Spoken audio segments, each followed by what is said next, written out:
Dahil ayon sa alaala ni Higan ang tanging batas na ipinagbabawal ng clan na kanilang kinalimutan ay ang pag-alis dito, sa ganitong paraan ay kanilang mapapanatili ang sekreto ng kanilang angkan laban sa mga outsider. Dagdag pa ng kanilang pinuno na ilang dekada na rin nilang inalagaan ang kanilang grupo hanggang sa dumating ang mga mananakop at ibinahagi ang kanilang art sa mga banyaga. Dahil dito kung kaya mas lalo nilang hinigpitan ang seguridad ng kanilang clan para umano sa ikauunlad ng Japan sa hinaharap. At ang mga taong suwail ay kanilang pinaparusahan sa pamamagitan ng kamatayan. Sa pagmulat ng mga mata ni Higan mula sa panaginip ay ang pagbungad naman ng lalaking nakatiwarik na siyang pumatay sa kanyang asawa. Sinubukan niya pang bumangon subalit dahil sa dami ng aurang nawala sa kanyang katawan ay hindi niya nanakayanang gumalaw pa, hanggang sa ito ay tinulungan ng isang matandang palaboy na tila may alam kung ano ba talaga ang kanyang pagkatao. Sa muling pagbalik ng kamalayan ni Higan ay ang pagbabala naman ng matanda na huwag niya na umanong gawin ng teknik na ginamit nito sapagkat maaari na itong ikapahamak. Sa patuloy na pagsasaliksik ng matanda sa katawan ni Higan ay ang pagsilay naman nito sa isang pinsala ng bida na tila malubha. Hindi naman moari ng bida kung bakit siya lamang ang tanging nabuhay mula sa pag-atake ng mga ninja sa kanilang tahanan. Di na rin nagtagal at agad na inayos ng matanda ang mga gamot na kakailanganin ni Higan upang tuluyan ng humilom ang mga sugat nitong natamo. At bago nito nilisan ng lugar ay mariin niyang pinagsabihan si Higan na aabutin pa ng 5 hanggang 6 na araw bago tuluyang gumaling ang kanyang pinsala sa katawan.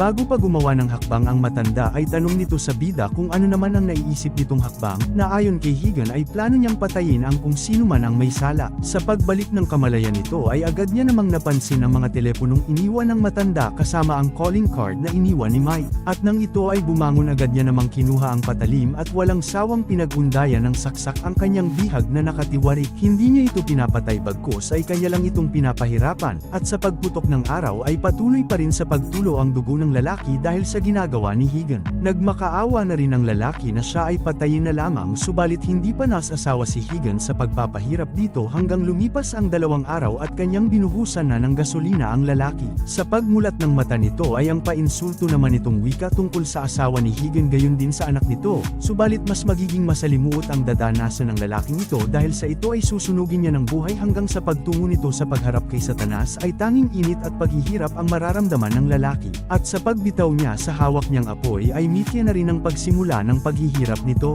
Sa kasalukuyang nagaganap naman sa police station ay mariing iniaalis ng kanilang chief si Mike sa investigasyon sa kaso ni Higan. Hindi naman ito maintindihan ni Mike subalit ayon sa kanilang chief na masyadong komplikado ang kasong ito gayong nakita nila ang maraming dugo na kumalat sa taas ng gusali at wala man lamang umano silang lead kung kanino ito, na kahit man lang ang surveillance camera ay walang na-record. Dagdag pa nito na meron na rin umanong utos mula sa taas na si Mike ay kanilang aalisin sa investigasyon, ngunit naniniwala naman si Mike na si Emma ay may nakita sa kung sino ang mga panauhing umatake sa lalaking si Logan. Dahil dito kaya pasiga itong pumasok sa opisina ni Emma at pag-ikot ng upuan upang ito ay kausapin, bahagi naman ng kanyang partner na tila may kakaiba nga sa kasong kanilang hinahawakan na tila may nais pagtakpan ang kung sino man tungkol sa krimen na ito. Di rin nagtagal at agad na ibinahagi ni Emma ang impormasyong kanyang nakalap tungkol sa totoong pagkatao ni Joe Logan gayon din sa totoong pagkakakilanlan ng mag-ina nito, dahil lahat ng pangalan na kanilang alam ay tanging alias lamang. Tulad sa mga nakaraang biktima ng mga kriminal na ipinapakita sa telebisyon ay wala rin itong pagkakakilanlan.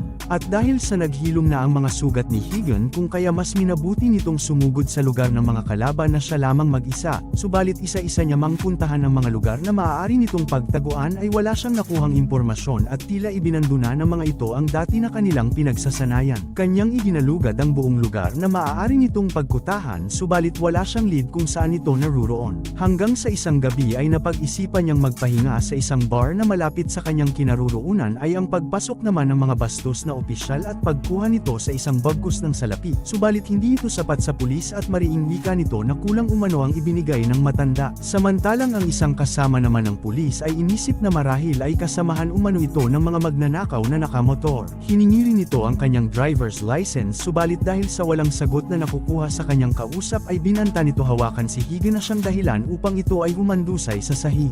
Upang makaiwas sa gulo ay iniabot agad ng bida ang kanyang bayad, subalit hindi naman nagpapigil ang kasamahan ng tiwaling pulis kaya isang malakas na hangin ang pinakawalan ni Higan sa pamamagitan ng kanyang kamao. Sa kanyang paglabas ay ang pagpansin naman ito sa patrol ng pulis at muli niyang pag-alaala sa calling card ni Agent Mike. Kinabukasan habang abala sa mga bagay-bagay ang dalawang agent, bigla namang naantala si Mike matapos makausap si Higan sa telepono. Mabilis namang gumalaw si Emma upang matrace ang lokasyon ni Higan. Subalit iilang katanungan pa lamang ang nasasabi nito ay bigla namang naputol ang linya matapos sirain ni Higan ang ginagamit niyang telepono. Hindi man malinaw kay Mike kung bakit ito tumawag subalit upang mabigyan ng liwanag ang mga nangyayari ay ang pagdesisyon ng dalawa na magkita sa isang Chinese restaurant. Sa paglipas ng isang araw ay mas ninais ni Higan na sulyapan mula sa malayo si Mike upang masiguro na ito ay nag-iisa. At nang makapasok si Mike sa loob ng restaurant ay ang pag-aasara naman nila ng matandang may-ari ng lugar.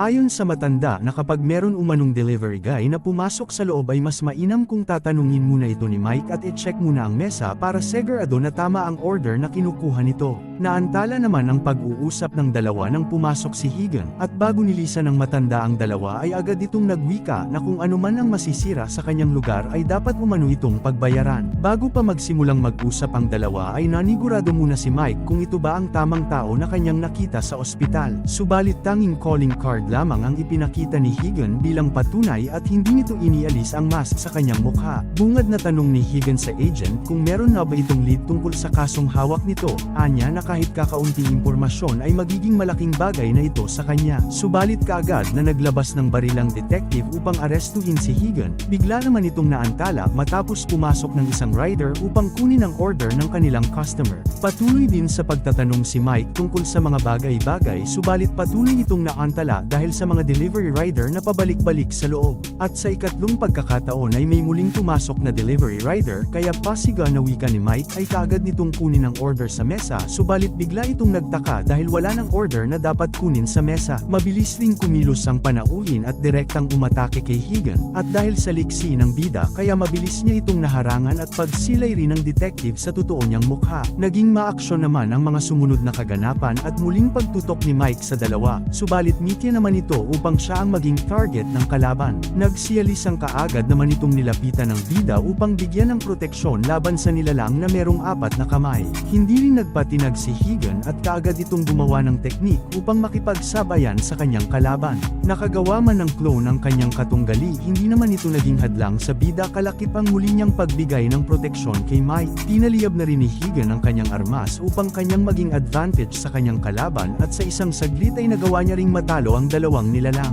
Dahil sa mga nasaksihan kaya agad na tanong ni Mike kung sino ba talaga siya at pagsagot naman ni Higan na siya ay si Peking Duck. Anya na kung saan na umano ang lalaki na kanilang nakausap sa ospital. Upang maliwanagan si Mike kaya ipinakita na ni Higan ang nais nitong makita at kasabay ang pagwika na siya ay isang shinobi na tulad sa mga taong umatake sa kanya sa ospital. Hindi naman makapaniwala si Mike sa kanyang mga nalaman at bigla ring pagdating ng mga armadong mga kalalakihan at pinaulanan ng bala ang loob ng restaurant. Napatakbo naman ang dalawa matapos masilayan ng RPG, at nang mapasak ang lugar ay kaagad din namang nagsiyalisan ang mga ito. Hindi na rin nakita ni Mike si Higan dahil sa alikabok at usok na bumalat sa lugar. Lubos din ang pagkamangha ng detective sapagkat nagawang makahiwa ng patalim sa kanyang suot na body armor. Sa kasalukuyang pangyayari ay kaagad na nag-report ang isang ninja sa kanilang pinuno na si Higan ay buhay pa.